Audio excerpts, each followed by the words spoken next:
time it is. Woo! Get into it! Get into it! Yes! Yes!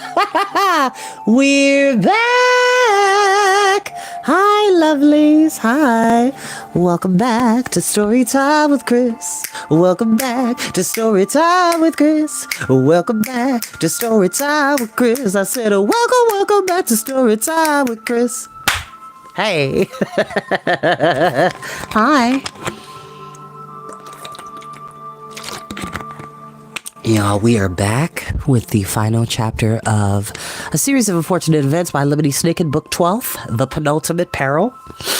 And last time we were here, the Baudelaire orphans have done some, what I would call out-of-character things. So, Klaus helped Olaf, Count Olaf, be able to discern the vernacularly fastened device by giving the 3 password phrases that were necessary to unlock it because he knew the sugar bowl wasn't in there for some reason. Then Violet offered to help get the boat that was on the roof during the earlier chapters of the story, on the sunbathing roof, to the bottom floor to where they could get away from the authorities safely with Count Olaf. And Sunny has just suggested that they should burn down the Hotel Denouement. So we're about to see what happens in this final chapter. As I always say, you don't have to watch these videos when they go live. You're more than welcome to watch them in your downtime, nap time, max, relax, and chillaxing time, in between time, mean time, scheme time, study time, break time, CP time, any time that you want to hear a highly animated voice with bring you wonderful stories of magic, fantasy, science fiction, adventure, and many, many more in between.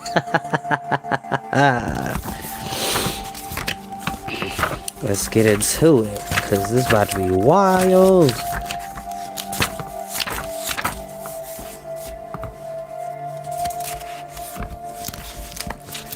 Chapter 13. Ah! Count Olaf crowed.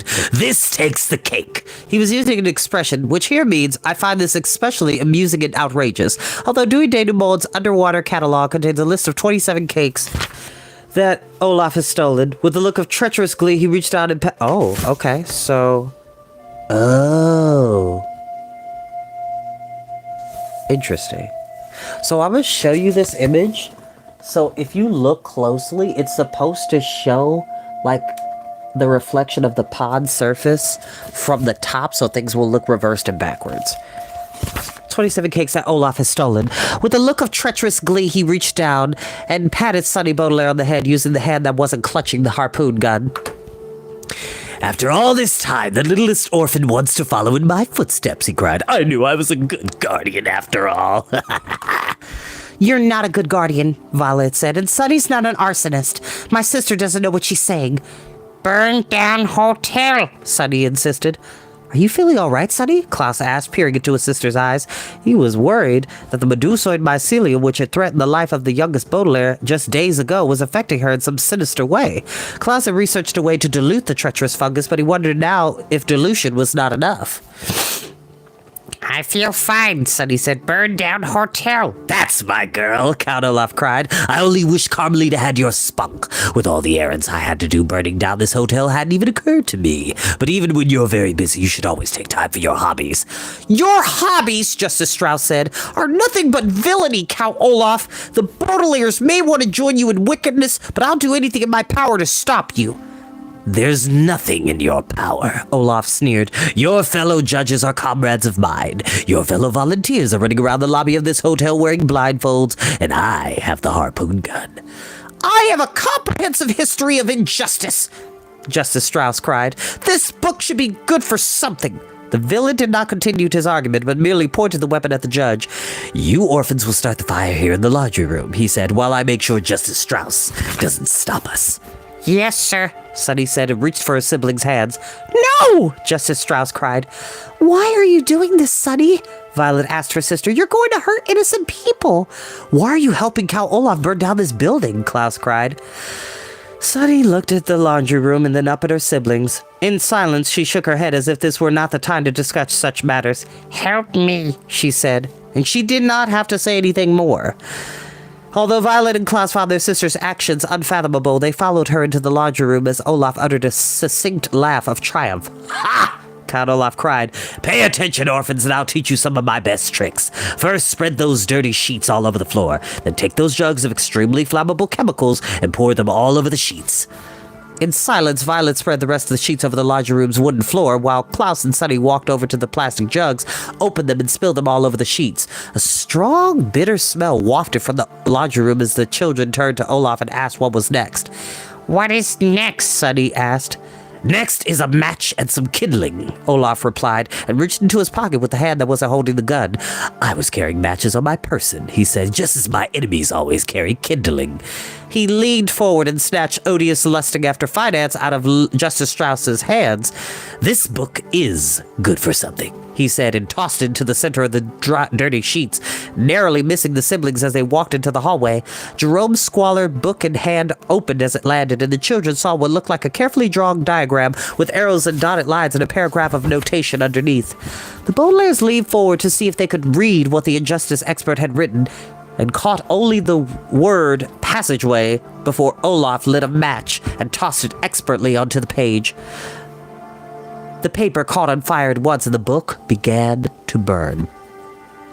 Which, ironically, historically, America back in the day, there used to be a community of Americans who at one point in time, and in some very rare, and I mean very rare cases, where there were a community of people that would purposefully burn books that were either banned because of prejudices of unfounded fact, because of ideas that certain people felt were too unifying and wholesome and conflicting with what they were taught. It was an identity crisis for them. And so there were book burnings where people would bring books to just throw them in and watch them burn because they felt as though the authors viewpoints in their writing they felt were either inappropriate or felt as though that they conflicted with their beliefs. And it was often books that legitimately did not deserve to be either banned or burned. James and the Giant Peach used to be on the banned book list. Huckleberry Finn used to be on the banned book list, which Huckleberry Finn is one of my favorite American novels of all time. I love that story. I would love to read that for Storytime with Chris, but I would have to preface that for Storytime with Chris After Dark, which is more so for the adults. And I say that because even though I read that book when I was in middle school, I think it would be more so appropriate for teenagers and adults rather than like younger children, just saying. Tom Sawyer is probably a safer bet to read for the kids, whereas the adults I would read Huckleberry Finn. I'm trying to think of all the other books that were on the banned list that were like really ridiculous that comes to mind. There were people who, when Harry Potter originally came out, that were burning Harry Potter books. Because they claimed that it was teaching children how to become wizards and witches when it really is a fictional piece of work. It's foolish ideas like that that cause unnecessary, and I mean very unnecessary chaos. Let's continue. The burning of a book is a sad, sad sight, for even though a book is nothing but ink and paper, it feels as if the ideas contained in the book are disappearing as the pages turn to ashes, and the cover and the binding, which is a term for the stitching and glue that holds the pages together, blacken and curl as the flames do their wicked work. When someone is burning a book, they are showing utter contempt for all the thinking that produced its ideas, all of the labor that went into its words and sentences, and all of the trouble that befell the author from the swarm of termites that tried to destroy his notes. To the large boulder that someone rolled onto the illustrator as he sat by the edge of the pond waiting for the delivery of the manuscript, Justice Strauss gazed at the book with a shocked frown, perhaps thinking of Jerome Squalor's research and all the villains it might have brought to justice. Count Olaf stared at the book with a smug smile, perhaps thinking of all the other libraries he had destroyed. But you and I know there is no perhaps about what the Baudelaire orphans were thinking as they stared at the flames devouring the comprehensive history of injustice. Violet, Klaus, and Sunny were thinking of the fire that took their parents and their home and dropped them into the world to fend for themselves, a phrase which here means go first from guardian to guardian, and then from desperate situation to desperate situation, trying to survive and solve the mysteries that hung over their heads like smoke. The Baudelaire orphans were thinking of the first fire that had come into their lives and wondering if this one would be the last. We'd best get away from here, Count Olaf said, breaking the silence. In my experience, once the flames reach the chemicals, the fire will spread very quickly. I'm afraid the cocktail party will be cancelled. But if we hurry, there's still time to infect the guests of his hotel with the medusoid mycelium before we escape. Ha! To the elevator! Twirling the harpoon gun in his hands, the villain strode down the hallway, dragging the judge as he went, and the Baudelaires hurried to follow. When they reached the elevator, the children looked at a sign posted near one of the ornamental vases. The sign was identical to one posted in the lobby, and it is a sign you have probably seen yourself. In case of fire, he said, in fancy script, use stairs, do not use elevator. Stairs, Sonny said, pointing at the sign. Ignore that, Olaf said scornfully, punching the button to summon an elevator. Dangerous, Sonny pointed out. Take the stairs. You may have the idea to burn down the hotel, Count Olaf said, but I'm still the boss, baby. We won't get to the fungus in time if we take the stairs. We're taking the elevator. Drat, Sonny said quietly, and frowned in thought. Violet and Klaus looked at their sister curiously, wondering why a child who didn't mind setting a hotel on fire would be upset over something like an elevator. But then Sunny gazed up at her siblings with a sly smile and uttered one word that made everything clear. Preludio, she said, and after a moment her siblings grinned. What? Olaf asked sharply and punched the button over and over again, which never helps. What my sister means is, Violet said, is that she appreciates the lesson on setting fires. But that is not what the youngest Baudelaire meant at all. By Preludio, her siblings knew Sunny was referring to the Hotel Preludio and the weekend vacation the entire Baudelaire family had spent there. As Kit Snicket had mentioned, the Hotel Preludio was a lovely place, and I am happy to report that it is still standing like a small mercy, and that its ballroom still at its famous chandeliers, which are shaped like enormous jellyfish and moving up and down in time to the music that the orchestra plays, and that the bookstore in the lobby still specializes in the work of American novelists of the realist school, and the outdoor swimming pool is still as beautiful as it ever was, its reflection of the hotel windows shimmering whenever anyone dives into swim laps. But the Baudelaire orphans were not remembering the chandeliers or the bookstore or even the swimming pool where Sunny first learned to blow bubbles. They were remembering a prank their father had taught them when he was in one of his whimsical moods that can be played in any elevator. The prank, a word which here means joke played on someone with whom you are sharing an elevator, is best played at the moment when you're about to get off the elevator and your fellow passengers are headed to a higher story. The Baudelaire's mother, had objected to their father teaching them such a prank, as she said it was undignified, but their father had pointed out it was no more undignified than doing magic tricks with dinner rolls, which their mother had done that very morning in the hotel restaurant, and she reluctantly agreed to participate in the prank. This particular moment in the Baudelaire's lives, of course, was not the best one for a prank, but Violet and Klaus saw immediately what their sister had in mind, and when the sliding doors opened and Count Olaf stopped inside the elevator, the three Baudelaires followed him and immediately pressed every single button. When the Baudelaire's father had done this after exiting the elevator, it meant that the remaining passenger, a tiresome woman named Eleonora, had been forced to visit every story on the way up to her room. But here in the Hotel Denouement, the prank served a dual purpose, a phrase which here means enable the Baudelaires to do two things at once. What are you doing? Olaf shrieked. I'll never reach the Medusa in mycelium in time to poison everyone. We'll be able to warn as many people as possible that the building is on fire, cried Justice Strauss. Dual purpose, Sunny said, and shared a small smile with her siblings as the elevator reached the lobby and opened its doors. The enormous domed room was nearly empty, and the Baudelaires could see that everyone had followed the advice of the two wicked judges of the High Court and were wandering blindfolded around the hotel. Fire! Cried Violet immediately, knowing the doors would slide shut in an instant. Attention everyone, there's a fire in the hotel! Please leave at once! The man with the beard but no hair was standing nearby with his hand on Jerome Squaller's shoulder so he could push the injustice expert around. Fire, he said in his strange hoarse voice. Good work, Olaf. What do you mean, good work? Demanded Jerome, a frown appearing below his blindfold. I meant to say, there's Olaf, the man said hurriedly, pushing Jerome in the direction of the elevator. Capture him, he needs to be brought to the authorities. Olaf is here? Asked probably Frank, who was feeling his way along the wall along with his brother. I'm going to capture him. Where are the Baudelaires? Demanded probably Ernest. I'm going to capture them. In the elevator, shouted the woman with hair but no beard from across the lobby, but the sliding doors were already closing.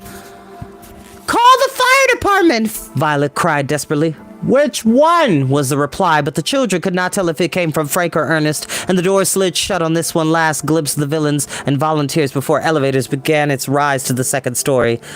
Those judges promised that if I waited until tomorrow, I'd see all my enemies destroyed, Count Olaf grumbled, and now they're trying to capture me. I knew they'd fail me someday. The The Baudelaires did not have time to point out that Olaf had also failed the judges by planning to poison them along with everyone else in the lobby with the medusoid mycelium, because the elevator immediately stopped on the second story and opened its doors. "There's a fire in the hotel!" Klaus called into the hallway. "Everyone, leave at once!" "A fire?" said Esme Squalor. The Baudelaires were surprised to see that this treacherous woman was still wearing her blindfold, but perhaps she had decided that pieces of black clothing were in. "Who said that?" "It's Klaus Baudelaire," Klaus Baudelaire said. "You need to get out of the hotel." "Don't listen to those cake sniffers!"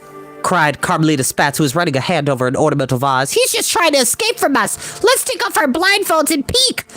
"Don't take off your blindfolds," cried Count Olaf. "Those Baudelaires are guilty of contempt of court, and they're trying to trick you into joining them. There's no fire. Whatever you do, don't leave the hotel."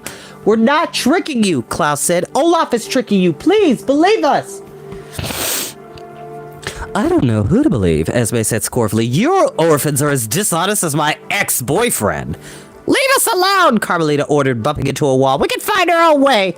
The door slid shut before the Baudelaires could argue any further, and indeed the children never argued with either unpleasant female again. In a moment, the elevator arrived at the third story, and Sunny raised her voice so that she could be heard. Oh, I dropped my bookmark. Sorry, I dropped my book. And Sunny raised her voice so that she could be heard by anyone, treacherous or noble, in the hallway. "Fire!" she called. "Use stairs! Do not use elevator!"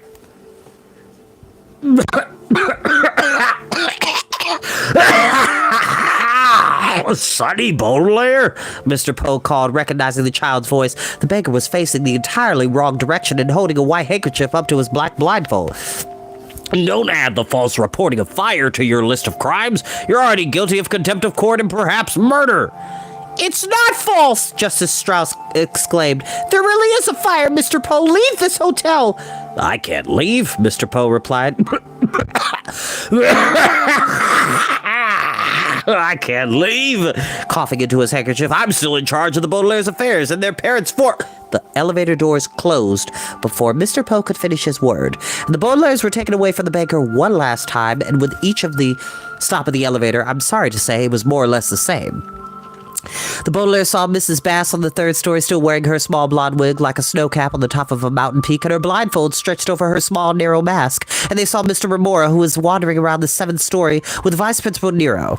They saw Geraldine Julienne, who was using her microphone the way some blind people use a cane. And they saw Charles and Sir, who were holding hands so as not to lose one another. And they saw Hugo and Colette and Kevin, who were holding the bird paper Klaus had hung outside the window of the sauna. And they saw Mr. Lesko arguing with Mrs. Morrow. And they saw a man with a guitar making friends with a woman in a crow-shaped hat, and they saw many people they did not recognize, either as volunteers or as villains, who were wandering the hallways of the hotel to capture anyone they might find suspicious. Some of the people believed that the Baudelaires when they told them the news of the fire, and some of these people believed Count Olaf when he told them the Baudelaires were lying, and some of these people believed Justice Strauss when she told them that Count Olaf was lying when he said the Baudelaires were lying when they told them the news of the fire. But the elevator stop on each story of the hotel was very brief, and the children had only a glimpse of each of these people.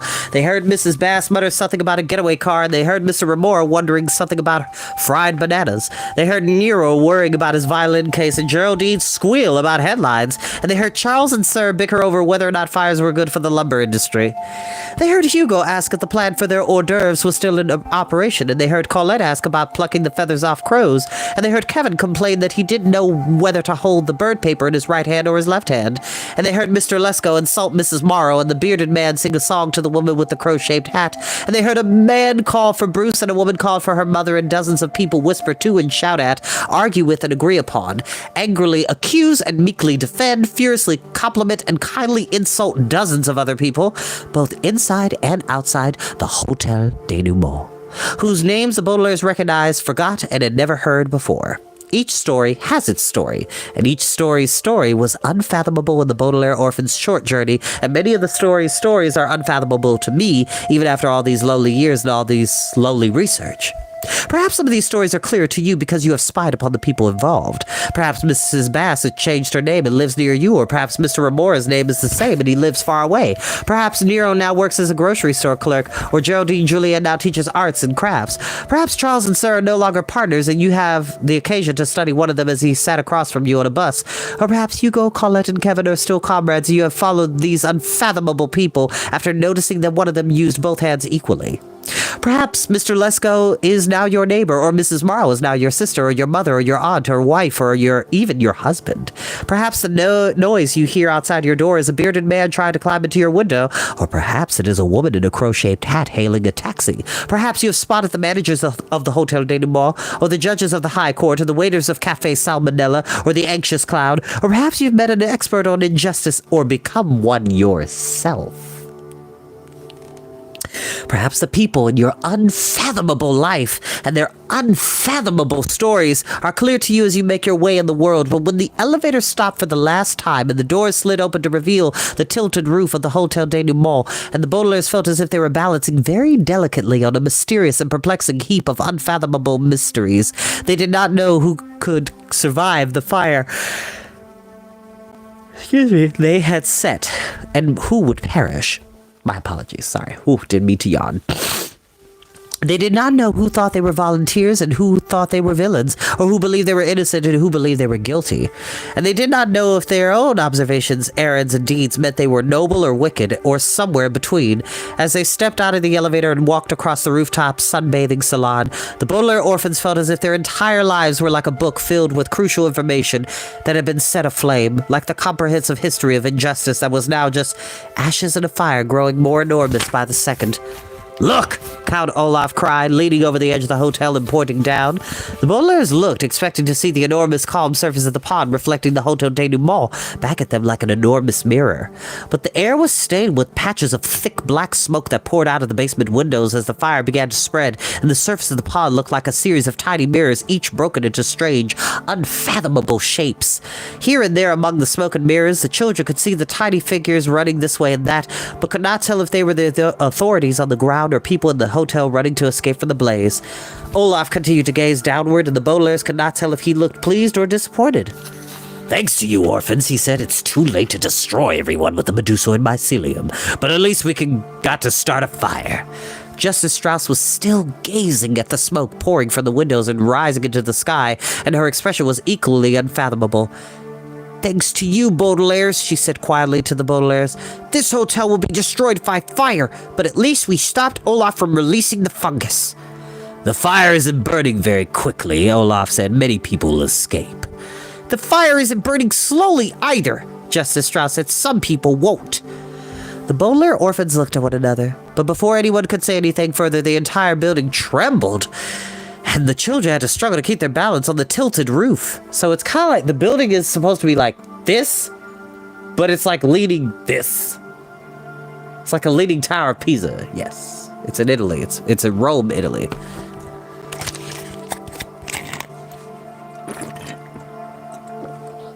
Which I will one day get to someday, to be able to buy amazing shoes, amazing teddy shoes for running at affordable prices, and to be able to see the Colosseum of Rome and have great Italian food and work on my fromage.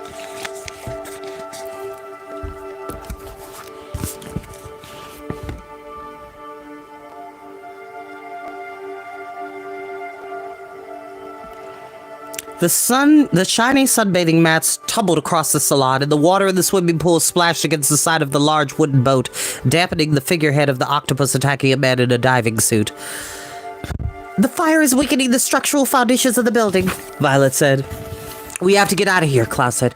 "Pronto," Sunny said, which is a word I used. We're like, we gotta get this done. Pronto. "Make haste!"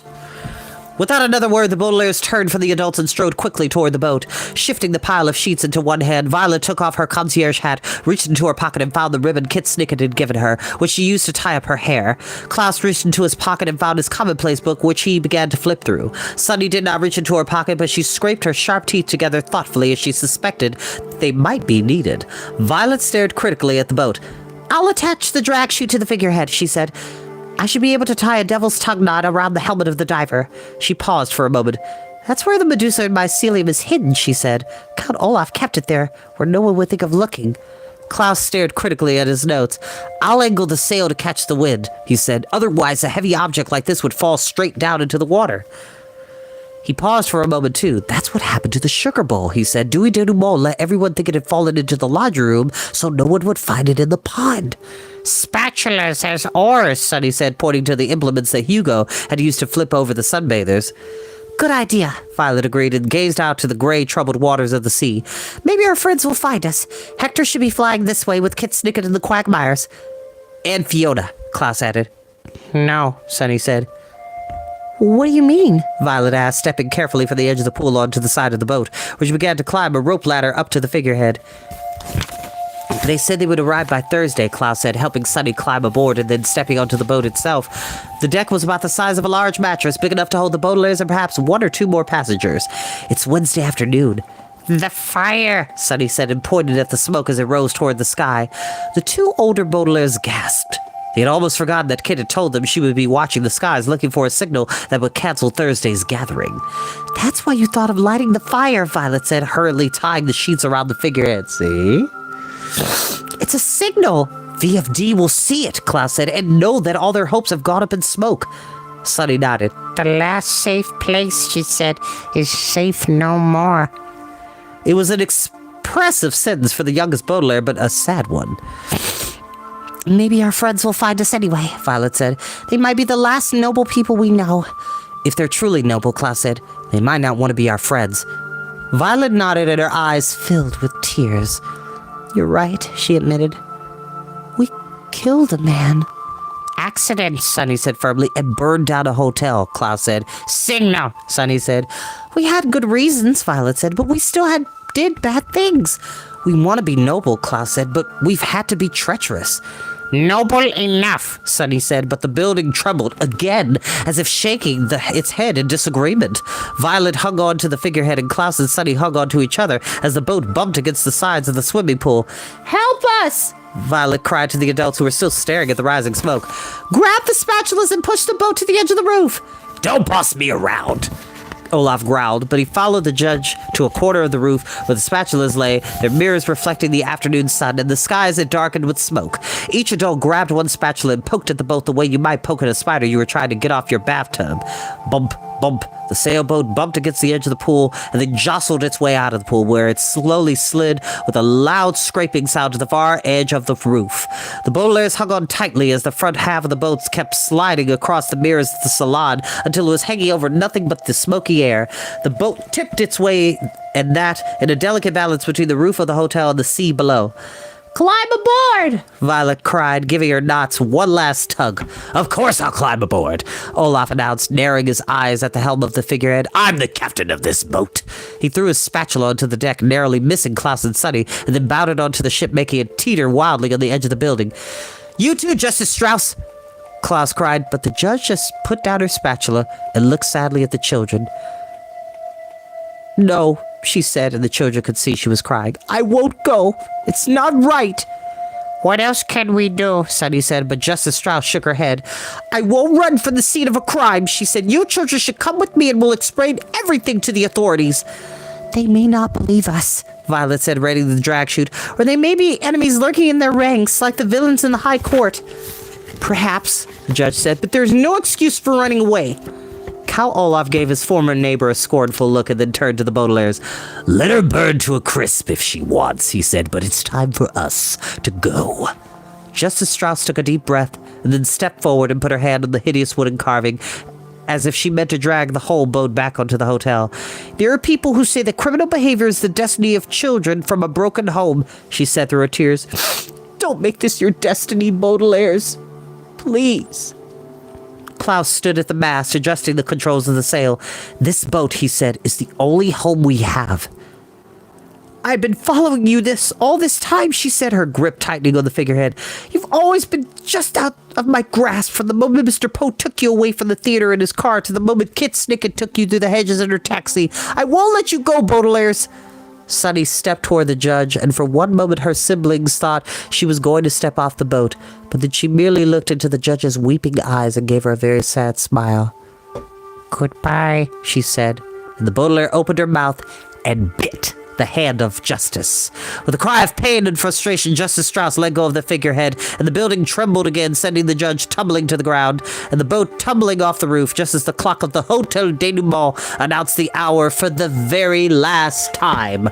Wrong, wrong, wrong. The clock struck 3 times, and the children screamed as they hurtled toward the sea, and even Count Olaf cried, "Mommy!" as it seemed for a terrible moment that their luck had run out at last, and that the boat would not survive the fall due to the force of gravity. But then Violet let go of the dirty sheets, and the drag chute billowed into the air, looking almost like another patch of smoke against the sky, and Klaus moved the sail to catch the wind, and the boat stopped falling and started to glide the way a bird will catch the wind and rest its wings for a few moments, particularly if it's tired from carrying something heavy and important. For a moment, the boat floated down through the air like something in a magical story, and even in their panic and fear, the Baudelaires could help marveling at the way they were escaping. Finally, with a mighty splash, the boat landed in the ocean, quite a distance from the boating hotel. For another moment, it felt like the boat was going to sink into the water, just as Dewey Denouement has sunk into the pond, guarding his underwater catalog and all of its secrets, and leaving the woman he loved pregnant and distraught. But the sail caught the wind, and the figurehead righted itself, and Olaf picked up his spatula and handed it to Study. "Start rowing," he ordered, and then began to cackle, his eyes shining bright. "You're in my clutches at last, orphans," he said. "We're all in the same boat." The Baudelaires looked at the villain and then at the shore. For a moment, they were tempted to jump overboard and swim back toward the city and away from Olaf. But when they looked at the smoke pouring from the windows of the hotel and the flames curling around the lilies and moss that somehow grown with such care on the walls, they knew it would be just as dangerous on land. They could see the tiny figures of people standing outside the hotel, fiercely pointing toward the sea, and they saw the building tremble. It seemed the Hotel Denouement would soon be sent toppling, and the children wanted to be far away. Dewey had promised them that they wouldn't be at sea anymore, but at this moment, the sea for the Baudelaires was the last safe place. Richard Wright, an American novelist of the realist school, asks a famous unfathomable question in his best-known novel, Native Son. Who knows when some slight shock, he asks, disturbing the delicate balance between social order and thirsty aspiration, shall send the skyscrapers in our cities toppling? It is a difficult question to read, almost as if it is in some sort of code. But after much research, I've been able to make some sense of its mysterious words. Social order, for instance, is a phrase which may refer to the systems people use to organize their lives, such as the Dewey Decimal System, or the blindfolded procedures of the High Court. And thirsty aspiration is a phrase which may refer to things people want, such as the Baudelaire fortune, or the sugar bowl, or a safe place that lowly and exhausted orphans can call home. So when Mr. Wright asks his question, he may be wondering if a small event such as a stone dropping into a pond can cause ripples in the systems of the world and tremble the things that people want until all this rippling and trembling brings down something enormous such as a building. The Baudelaires, of course, did not have a copy of Native Son on the wooden boat that served as their new home, but as they gazed across the water at the Hotel Denouement, they were asking themselves a question not unlike Mr. Wright's. Violet, Klaus, and Sunny wondered about all the things large and small that they had done. They wondered about the observations as flaneurs, which left so many mysteries unsolved. They wondered about all their errands as concierges, which brought them about so much trouble. And they wondered if they were still the noble volunteers they wanted to be, or if, as the fire made its wicked way through the hotel and the building threatened to topple, it was their destiny to become something else. The Baudelaire orphans stood in the same boat as Count Olaf, the notorious villain, and looked at the sea where they hoped that they could find their noble friends and wonder what else they could do and who they might become.